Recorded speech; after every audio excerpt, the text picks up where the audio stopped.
उसका पति आर्यल घर आया है। दोनों एक दूसरे से काफी खिंचे खिंचे रहते हैं। अब एचा आर्यल के लिए चाय बनाने लगती है, लेकिन आर्यल का कहना है कि वो उसके आने के बाद चाय क्यों बना रही है। एचा कहती है कि आर्यल की शिफ्ट 12 बजे खत्म हो जाती है, उसके बाद वो कब घर आएगा वो उसे नहीं पता। आर्यल बोलता है कि उसने बताया था कि ओवर टाइम है, और एचा बोलती है कि रोज ओवर टाइम है। मतलब इन लोगों की आपस में लड़ाई रहती है, लेकिन यहाँ देखने मिलता है कि वो जो जिन है उसका इस सब में बड़ा हाथ है। एचा आर्यल को बोलती है कि वो अपनी जैकेट ठीक से टांग दे। आर्यल टांग भी देता है, लेकिन वो जिन उसे नीचे गिरा देता है, और एचा देखती है जैकेट नीचे पड़ी हुई है, तो ऑब्वियसली उसे लगा होगा कि आर्यल ने ऐसा किया है। इन छोटी छोटी बातों से एचा आर्यल से दूर होती जाएगी। उसके बाद खाने को लेके भी दोनों में काफी बहस होती है कि खाना नहीं है। एचा का कहना है कि खाना रखे रखे बासी हो जाता है, और आर्यल टाइम पे आके एचा के साथ क्यों नहीं खा सकता। ऊपर से एचा काम करके थक जाती है, उसके बाद भी उसे सुबह 4 बजे उठना पड़ता है। सुबह नाश्ते पे भी दोनों एक दूसरे से बात नहीं करते, और फिर आर्यल सो जाता है और एचा जॉब पे चली जाती है। अब जॉब पे भी एचा का चेहरा उतरा हुआ है, और उसकी दोस्त लिंडा समझ जाती है कि एचा का अपने हस्बैंड से फिर से झगड़ा हुआ है। एचा लिंडा को बताती है कि शादी को 3 साल हो चुके हैं,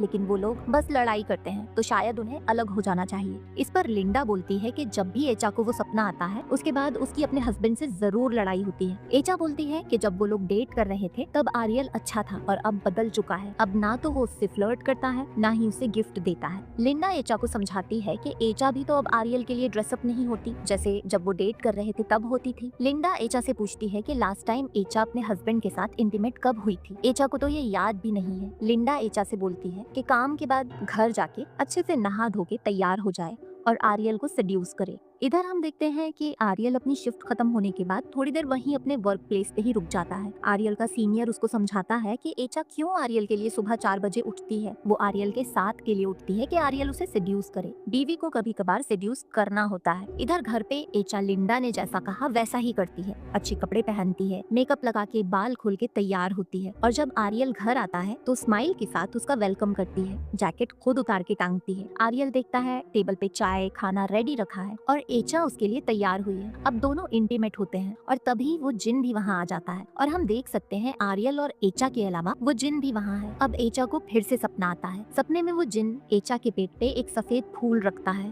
और बोलता है कि एचा इस सब से कभी निकल नहीं पाएगी, और उसे अपनी दुल्हन बुलाता है। एचा उस घर से भागने की कोशिश करती है, लेकिन दरवाजे नहीं खुलते, और वो जिन कभी अपने असली रूप में कभी इंसानी रूप में बार बार उसे रोकता है। एचा की नींद खुलती है और वो देखती है बेड पे सच में वही सफेद फूल रखा हुआ है। अब इस बारे में एचा आर्यल को कुछ भी नहीं बताती। इधर आर्यल पहले ही उठ के एचा के लिए नाश्ता बनाता है, और फिर एचा से माफी मांगता है कि वो छोटी छोटी चीजों के लिए सब खो रहा था, और अब दोनों नई शुरुआत करेंगे। तभी एचा देखती है उनकी शादी की फोटो का फ्रेम चटक जाता है।